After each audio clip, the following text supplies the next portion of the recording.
What's good, Liberators? Fingers here, and this is Dx2 Demon review.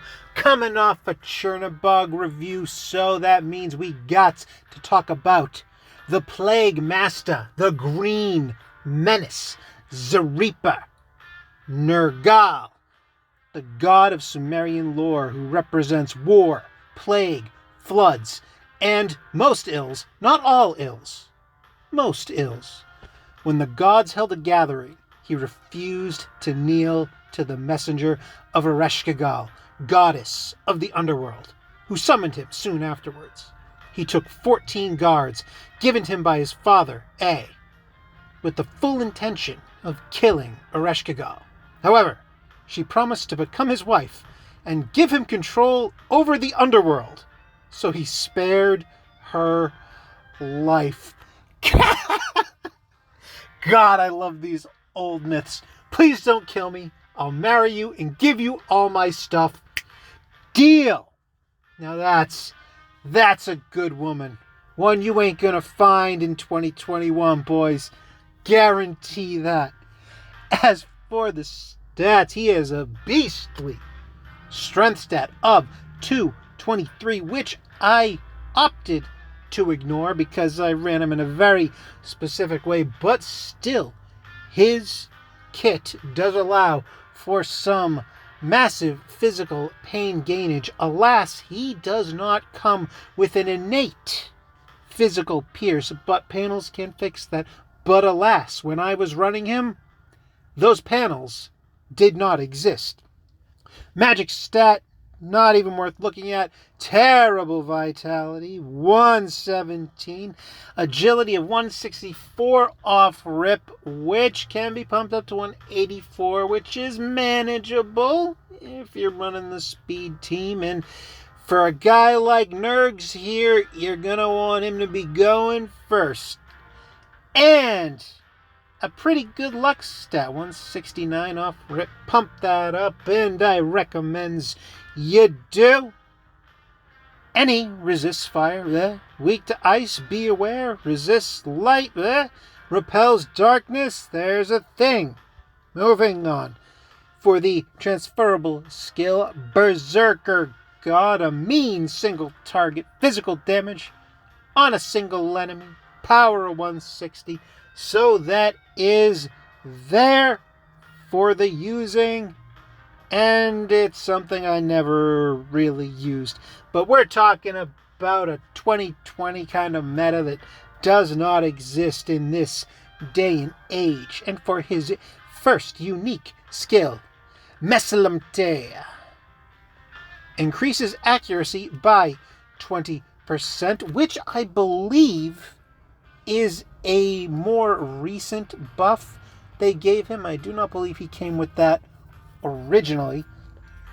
Activates the following chain effect on self when the enemy is poisoned. Casts Rebellion, which makes his next attack a guaranteed critical hit. Now, he came out with Chernobog, who we discussed previously, and these two worked great together.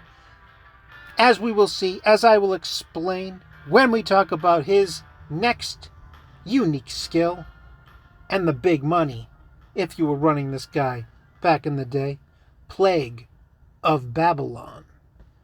100% chance to inflict weak on all enemies after removing barriers from all enemies. So way back in the long ago, barriers were pretty much your only defense, unless you transferred on Null Mute, Null Charm, which were, but still, you could only transfer Null Mute or Null Charm, right? You only have two, but then Null Bind's out, so you're vulnerable to Bind.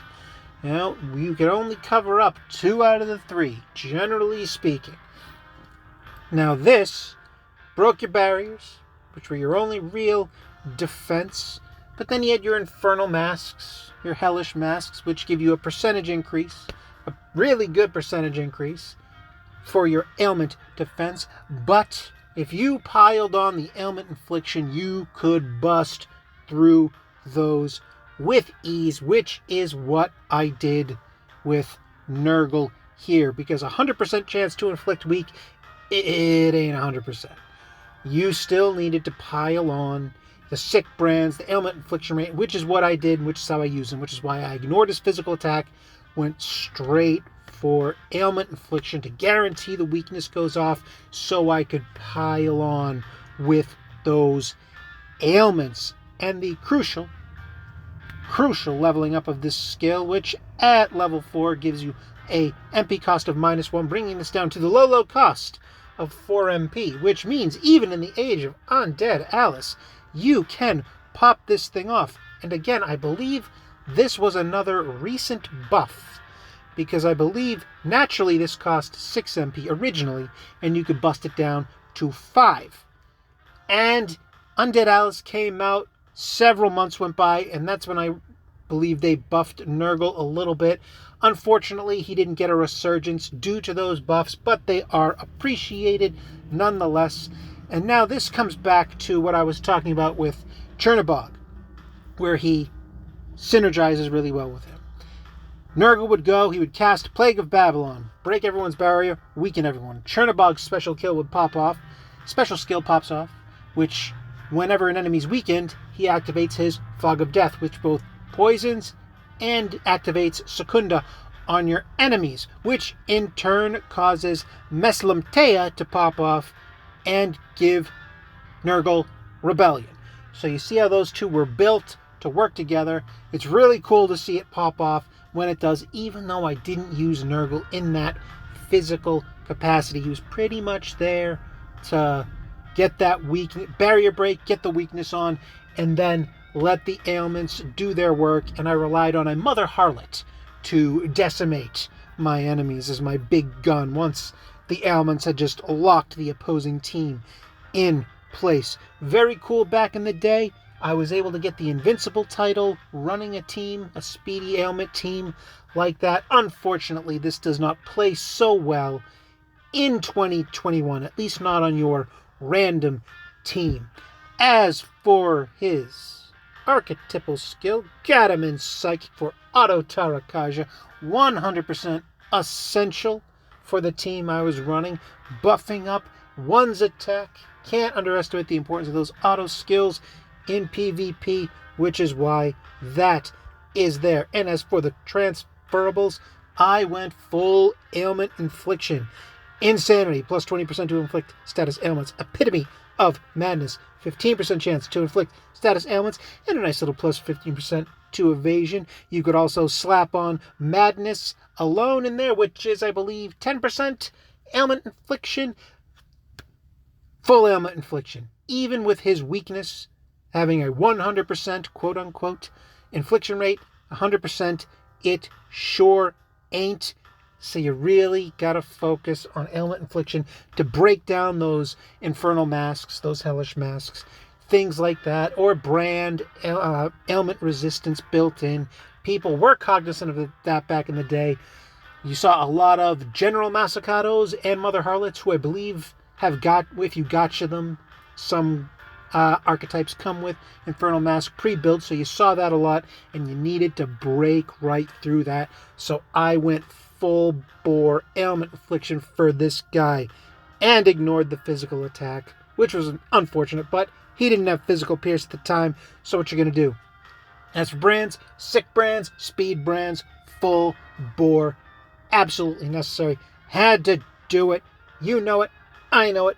But if you got him paneled, there are arguments to be made for war brands and the like to help him pile on the damage, because he does have a really good strength stat, and they do give him some good panels that augment his physical capabilities. Panel 1, plus 15% chance to inflict status ailments. Huge for him, because if you're running him, you're going to pretty much live or die by whether your ailments stick. And by whether your ailments stick, meaning his weakness sticks, because you can just rely on him to put the weakness on, and then have all your other ailment inflictors. They don't even need that ailment infliction rate, because the weakness takes care of it for you. You can have them focus on HP, speed, magic attack damage, physical attack damage, whatever else you're running with them. This allows you to hyper-focus them on other things while still being able to inflict ailments with 100% success rate just because his ailment success rate is so high. So fantastic. For panel 2, plus 25% to damage weakened enemies. Pretty cool.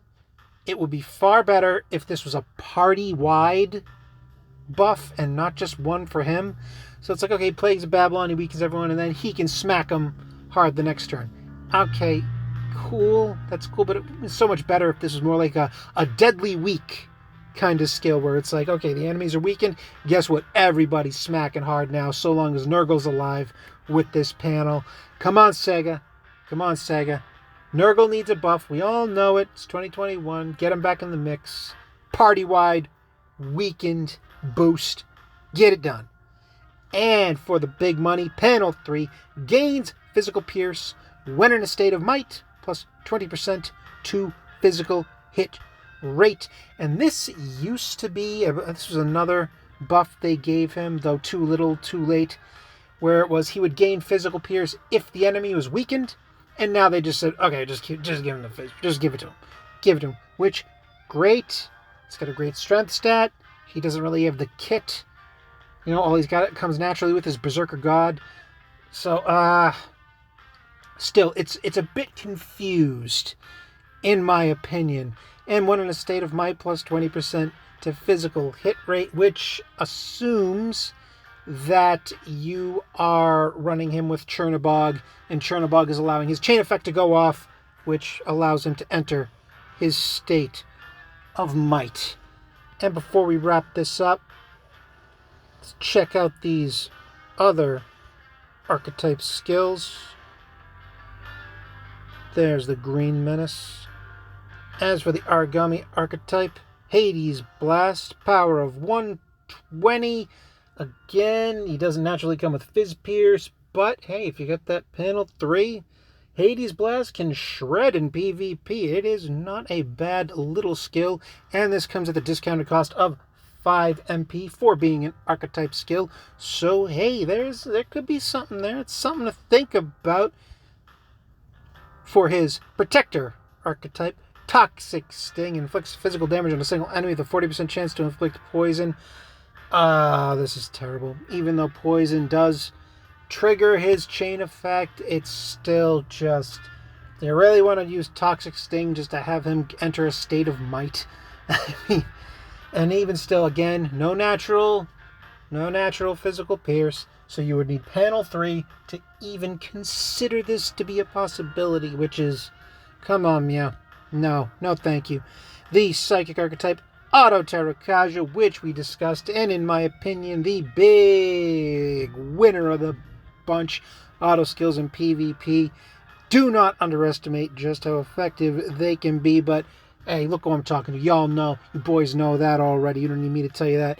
And the Elementalist archetype, Null Light. I do believe it covers his weakness. No, he resists light already. Turns a resist into a null. And as we all know, in 2021, nulls are useless. So that just about wraps it up for the Reaper, Nergal. And just remember, Liberators, it ain't easy being green so long as you don't get captured.